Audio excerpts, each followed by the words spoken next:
Was passiert, wenn ein Satyr völlig durchdreht? Was bedeutet Galanterie? War chinesische Kaiser ein Friedensstifter? Wenn Sie keine Antworten darauf haben, bleiben Sie bei uns.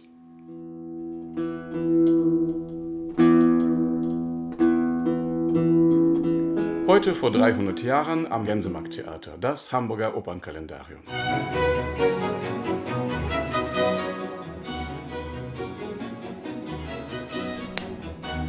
Heute vor 300 Jahren, am 30. August 1724, ist im Hamburger Theater am Gänsemarkt die Oper Der neumodische Liebhaber Damon zu hören und zu sehen. Es geht um den Satyren Damon, der das schöne Arkadien mit seinen Trieben im Angst und Schrecken hielt.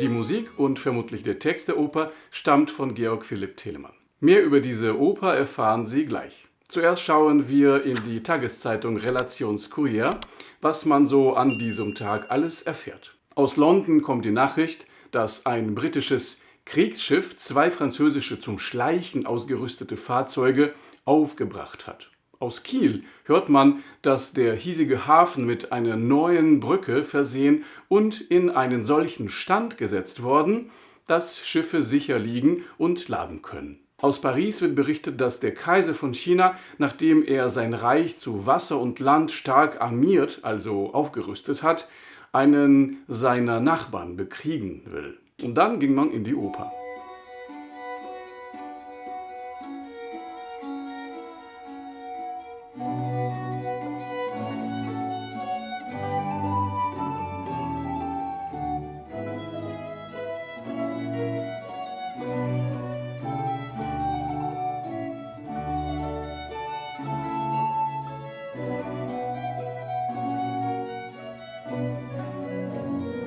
Der Vorhang geht auf und wir finden uns in Arkadien wieder, einer Art irdisches Paradies, einer glücklichen und wunderschönen Gegend, von Schäfern und Schäferinnen bewohnt.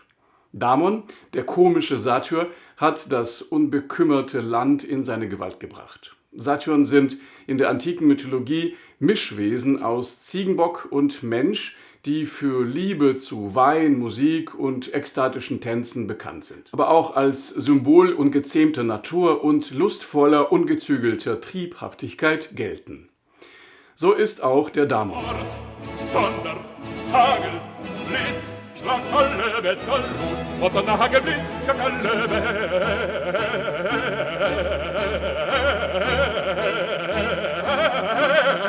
Alle Wetter, Mord, Donner, Hagel, Blitz, schlag alle Wetter, schlag alle Wetter los.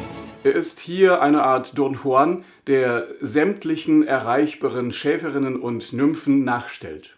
Der ursprüngliche Herrscher Arkadiens Thyrsis versucht durch List das Land von dem Tyrannen zu befreien. Eigene Beerdigung inszeniert, verkleidet sich Thyrsis als Nymphe und Damon verliebt sich auch in ihn. Das bietet die Möglichkeit für zahlreiche spannende und komische Situationen.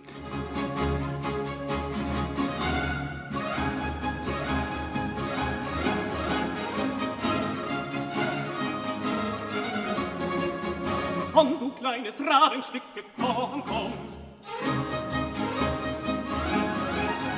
Komm, du kleines Rabenstücke, komm, komm. Komm, komm, komm, komm, komm, meine Liebe. Doch Damon wird auch durch das Auftreten seiner früheren Gemahlin Nigella nicht erschüttert, als sie ihm seinen Sohn, einen kleinen Satyren Pales, präsentiert. Der Tyrann wird schließlich auf einem Bacchusfest betrunken gemacht. Als er gefesselt aufwacht, will er immer noch, trotz Forderungen von Arkadien, nicht ablassen. Erst als Myrtilla, die Nymphe und Schwester des Thyrsis, damit droht, Damons Sohn zu ermorden, schwört der böse Satyr, Arkadien für immer zu verlassen. Ihr Grab der Trüfte. Ihr Graf, der Trüfte, ihr Dampfe der Trüfte, ihr Furien, ihr Geister, Auf dem Schauplatze, was diesmal im Libretto als hamburgische Schaubühne bezeichnet wird, erscheinen folgende Bilder. Erstens lustige Gegend von Arkadien mit Mühlen und Schäferhorten. Zweitens ein zum Jagen zugerichteter Wald. Drittens eine bergige Gegend mit einer offenen Grotte. Viertens ein Tal mit einer Einsiedelei. Fünftens der Dianenbad mit Zypressenbäumen umsetzt. Sechstens ein lustiger und ebener Platz auf einem Weinberge mit einer Allee von aufgezogenen Weinreben. Es ist Nacht. Und schließlich siebtens der illuminierte Bacchus-Tempel. Die Oper unter dem Titel Die Satyren in Arkadien schreibt Georg Philipp Telemann im Alter von 38 Jahren für das Leipziger Theater 1719 samt kompletter Handlung.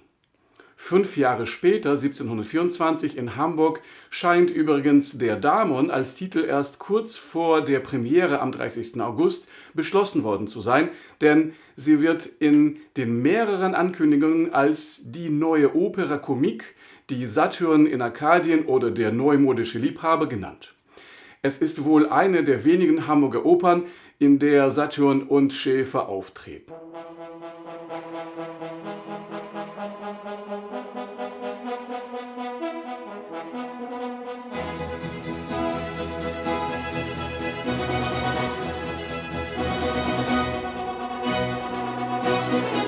Sie wird insgesamt nur zweimal aufgeführt, im August und im September 1724. Wegen der Bauarbeiten wird das Opernhaus 2 Wochen lang vor der Premiere geschlossen.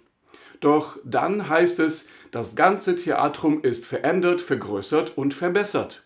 Das alles in 2 Wochen? Da schauen wir doch aus unserem 21. Jahrhundert etwas verstört und neidisch auf die Alten. Der neumodische Liebhaber Damon. Was für eine Mode ist hier gemeint?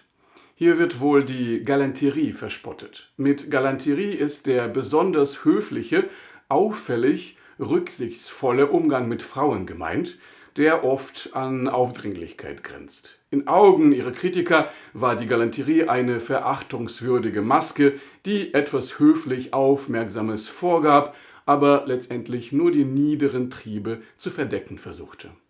Ein Satyr mag die tiefgründige menschliche Sehnsucht nach freier Liebe symbolisieren, diese hier dreht aber völlig durch. Damon sollen das ganze Land und alle weiblichen Wesen gehören.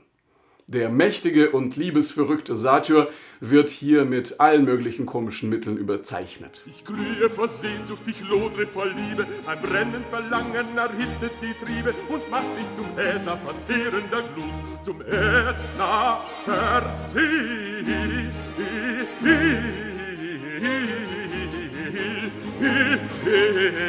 Glut.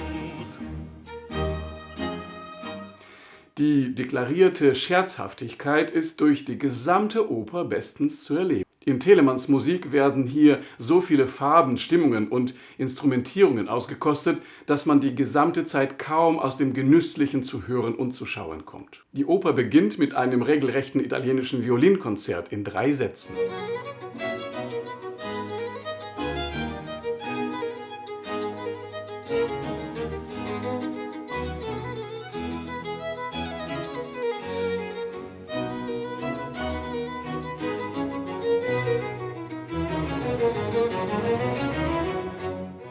Alle Arien und Rezitative sind deutsch. Die Ballettmusik ist aber im französischen Stil.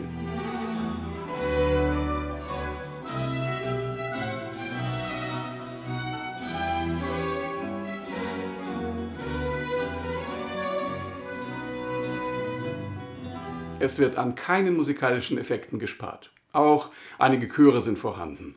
Das Orchester ist plastisch in das Geschehen integriert. Es gibt viele begleitete Rezitative und gemischte Arien. Das macht das Gesamterlebnis farbiger und tiefer. Wir hören uns jetzt kurz die Rache-Arie der Myrtilla an.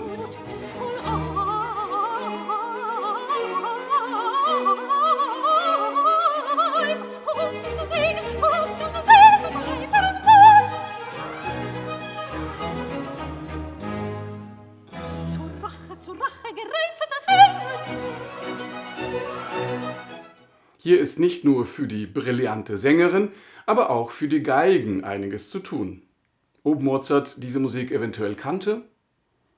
Die Partitur in Reinschrift und das Libretto sind in Hamburg und Berlin erhalten.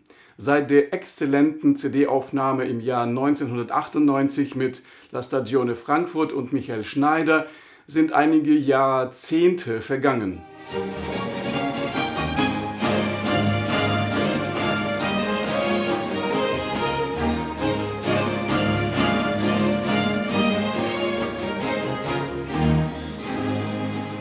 Wann sehen und hören wir diese wunderbare Oper wieder? Am 5. Oktober berichten wir wieder über den Tag vor 300 Jahren, wo die Oper Agrippina von Georg Friedrich Händel in Hamburg aufgeführt wurde. Bis bald. Gefördert durch Kulturgemeinschaften, die Beauftragte der Bundesregierung für Kultur und Medien, Neustadt Kultur und Kulturstiftung der Länder.